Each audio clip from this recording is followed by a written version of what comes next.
On the outskirts of the city, far from the noise and crowded streets, stood an old psychiatric hospital that had been abandoned for years. The building looked lifeless, its broken windows staring blankly into the distance like empty eyes. The walls were cracked and covered in dust, and the iron gate at the entrance hung loosely, creaking whenever the wind passed through. People in the nearby areas avoided even looking at the place. It wasn't just abandoned, it was feared. No one knew the exact reason why the hospital had been shut down so suddenly. Some said it was due to lack of funding. Others believed there had been a tragic accident. But the older residents whispered something far more disturbing. They claimed that strange things used to happen inside. Patients screaming in the middle of the night, voices echoing through empty halls, and shadows moving where no one was present. Some even said that a few doctors and patients had mysteriously disappeared without any explanation. After that, the hospital was closed overnight. No official reports, no clear answers, just silence. Over time, the building became a symbol of fear. Children were warned to stay away from it. Even during the day, no one dared to go near its gates. And at night, people claimed they could still hear faint sounds coming from inside. Whispers, footsteps, and sometimes screams. But the most terrifying part was, no one had entered that building in years. Yet somehow, it never felt empty. Years passed, and the abandoned psychiatric hospital slowly faded into the background of the city's memory. What was once a place of fear became nothing more than an old story people rarely talked about.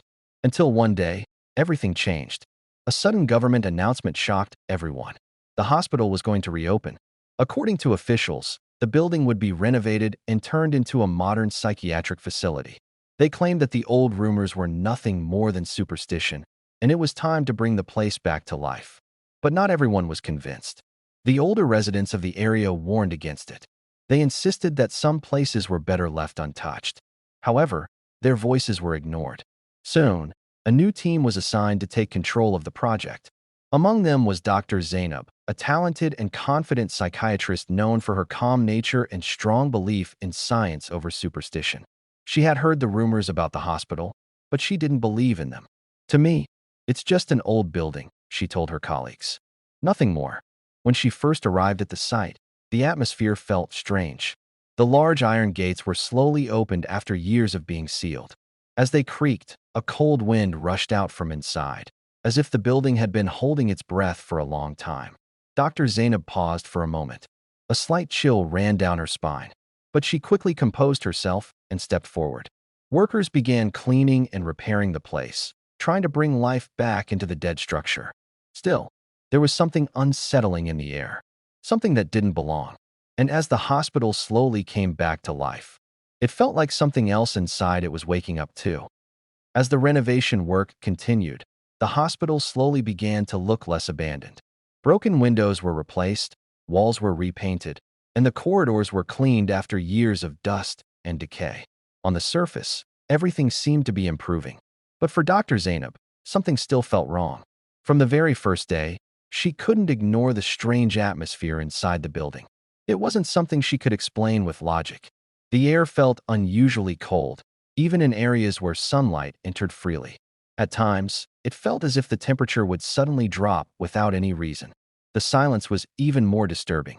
Even with workers moving around, tools clanking, and voices echoing through the halls, there were moments when everything would suddenly go quiet. Unnaturally quiet, as if the building itself was listening. One afternoon, while inspecting a long corridor, Dr. Zainab felt a strange sensation. It was subtle at first, but unmistakable. The feeling of being watched. She stopped walking. Slowly, she turned around. No one was there. The corridor stretched behind her, empty, still, lifeless. She frowned, trying to shake off the feeling. "It's just stress," she whispered to herself.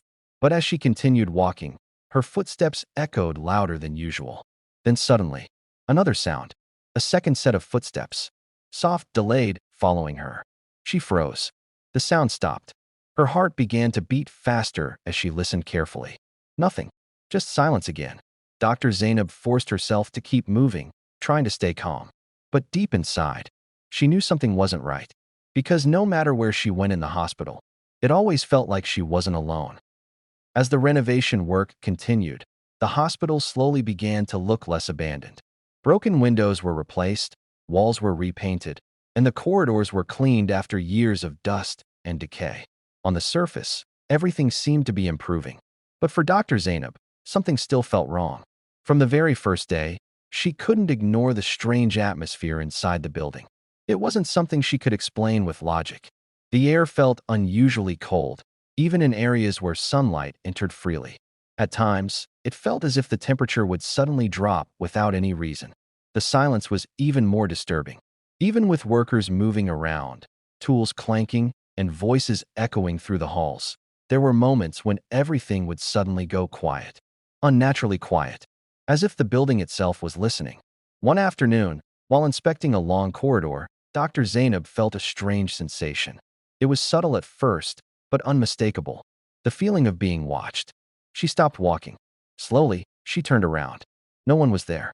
The corridor stretched behind her, empty, still, lifeless. She frowned, trying to shake off the feeling. "It's just stress," she whispered to herself. But as she continued walking, her footsteps echoed louder than usual. Then suddenly, another sound. A second set of footsteps. Soft, delayed, following her. She froze. The sound stopped. Her heart began to beat faster as she listened carefully. Nothing. Just silence again. Dr. Zainab forced herself to keep moving, trying to stay calm. But deep inside, she knew something wasn't right. Because no matter where she went in the hospital, it always felt like she wasn't alone. After weeks of renovation, the hospital was finally ready to receive patients again. Everything looked clean, modern, and controlled. New staff members were assigned, security systems were installed, and every precaution was taken to ensure safety. At first, everything seemed normal. Patients were admitted, and daily routines began. Doctors conducted checkups, nurses managed medications, and the hospital slowly came back to life. But within just a few days, something started to feel wrong. It began with small incidents. One patient refused to stay in his room, claiming someone was standing in the corner watching him. The nurses checked, but there was nothing there. They assumed it was part of his condition. But then, another patient said the same thing. And then another. Different people. Different rooms. Same fear. "They're watching us," one of them whispered repeatedly, his eyes wide with terror. Dr. Zainab tried to stay rational. "It's a shared delusion," she explained to the staff. "They're influencing each other." But deep down, even she wasn't fully convinced. The situation worsened at night. Patients began waking up screaming. Some were found sitting upright in their beds, staring at empty corners of the room. Others refused to sleep at all. One patient kept pointing toward the hallway, trembling uncontrollably. "He walks there every night," she said. "Who?" a nurse asked gently. The patient's lips quivered. Then she whispered, "The one with no face." The nurse felt a chill but forced a smile, trying to calm her down. Dr. Zainab reviewed the security footage that night. Everything looked normal. Empty hallways, closed doors, no one there. But somehow, the fear felt real, and it was spreading. Because whatever the patients were seeing, it was only a matter of time before someone else saw it too. As night fell over the newly reopened psychiatric hospital, the atmosphere changed completely. During the day, it felt controlled and structured, but at night, it became something else entirely.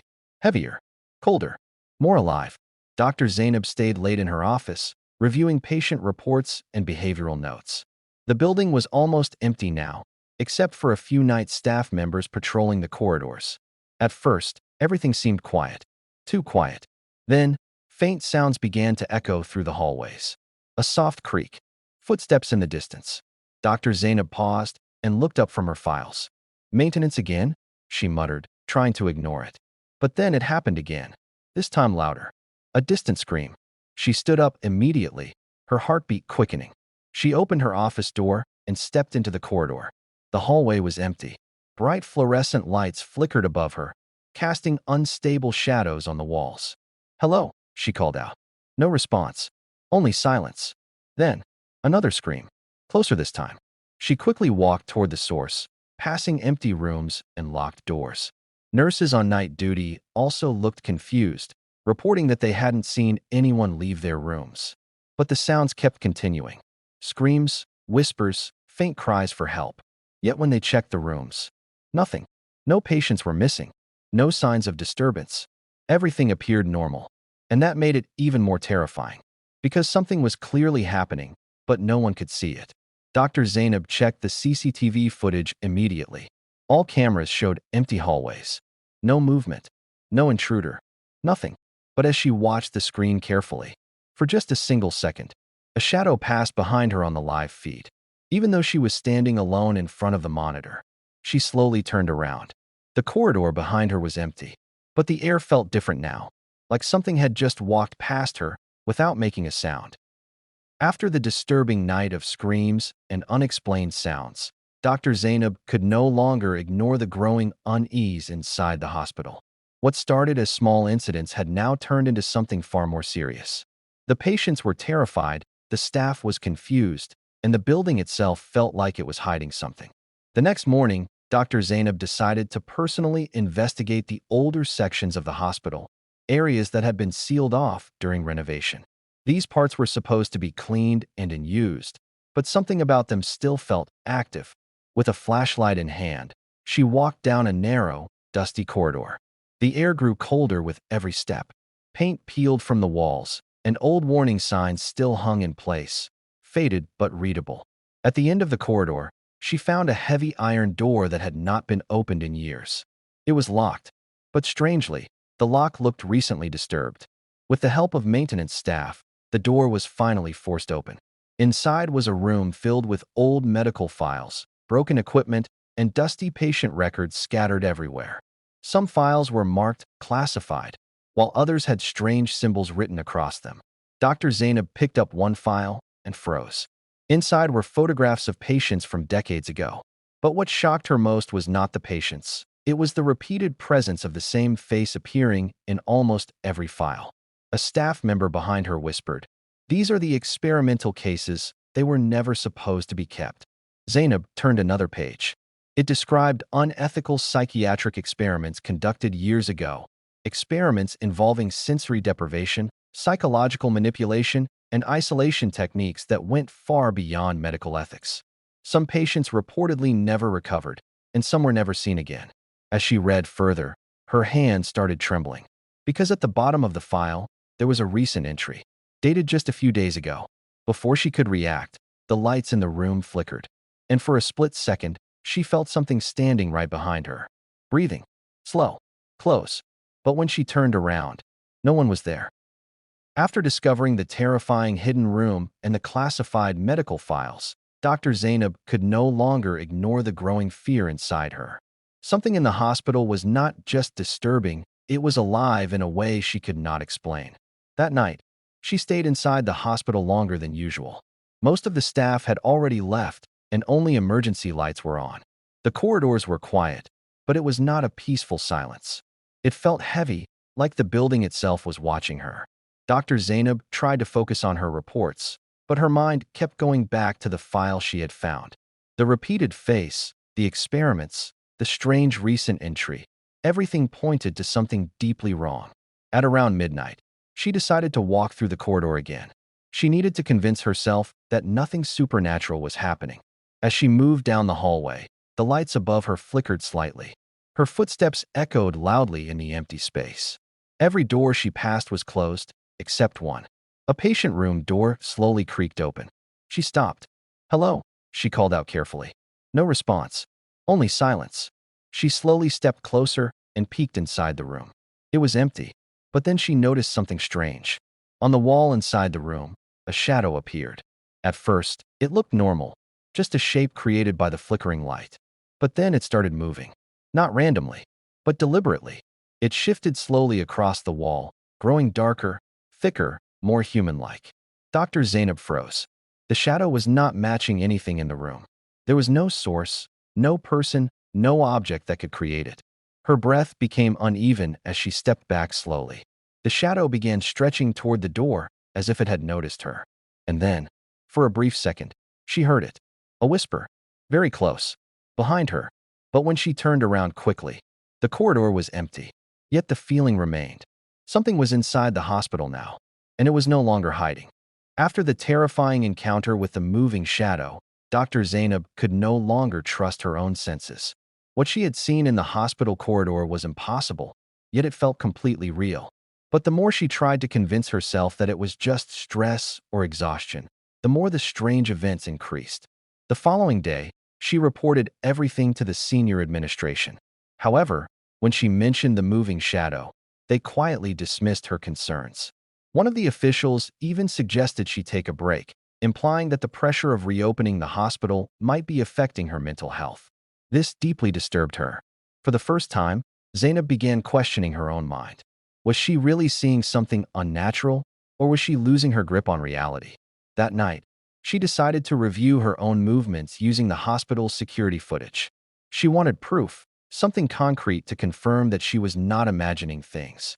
She carefully checked the recordings from the previous night. At first, everything looked normal. Empty corridors, flickering lights, no unusual activity.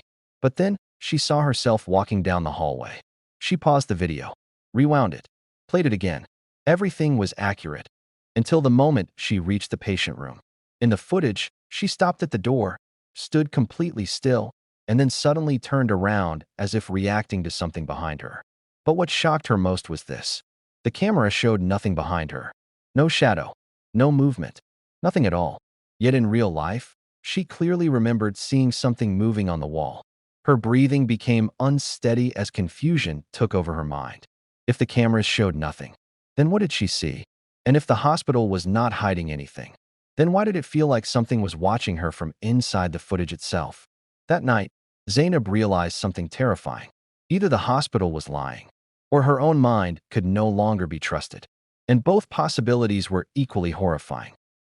After the disturbing security footage incident, Dr. Zainab could no longer stay calm. The hospital administration had started avoiding her questions, and some staff members were even told not to speak with her directly. It felt like the entire system was slowly turning against her.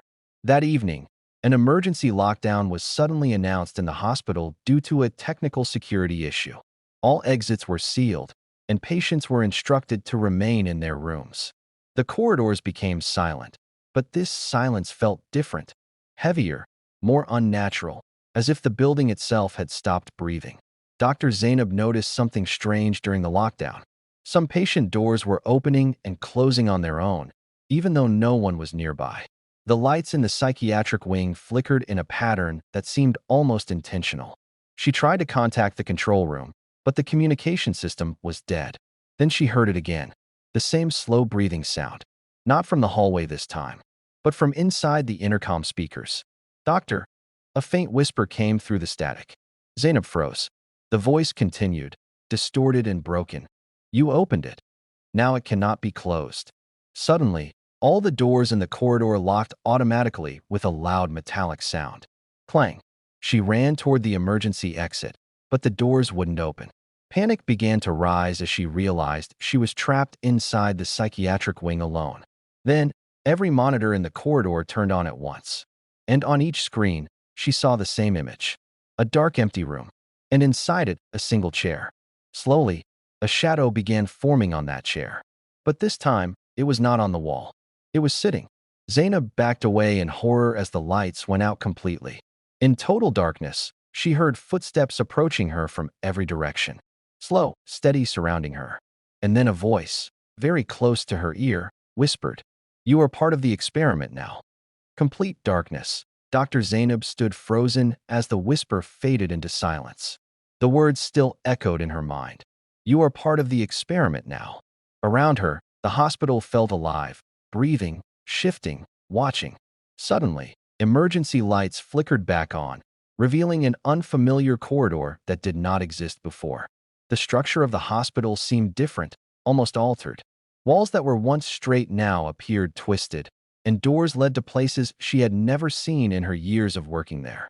Confused and terrified, Zainab moved forward slowly, following faint sounds coming from the end of the corridor. The deeper she went, the colder the air became. Eventually, she reached a large underground hall hidden beneath the hospital. What she saw made her stop completely. Rows of old medical chairs were arranged in a circular pattern. Above them were surveillance screens showing live feeds of different parts of the hospital, including her current location. And in the center of the room stood a massive sealed glass chamber. Inside it was a shadow-like human figure connected to wires and machines. A voice suddenly came through the speakers. This facility was never a hospital. It was a psychological containment experiment. Zainab's hands began to shake as she realized the truth.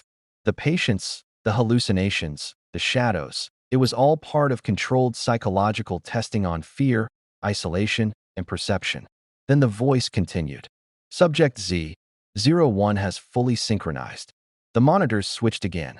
And this time, every screen showed only one thing. Dr. Zainab herself, but in different places, doing things she could not remember. Her reflection in the glass chamber slowly turned its head toward her, even though she was standing still. A final message flashed across all screens. The doctor has become the subject. The lights shut off, and when they returned, Dr. Zainab was gone. Only her ID badge remained on the floor. And somewhere inside the hospital, footsteps continued walking, as if she was still there.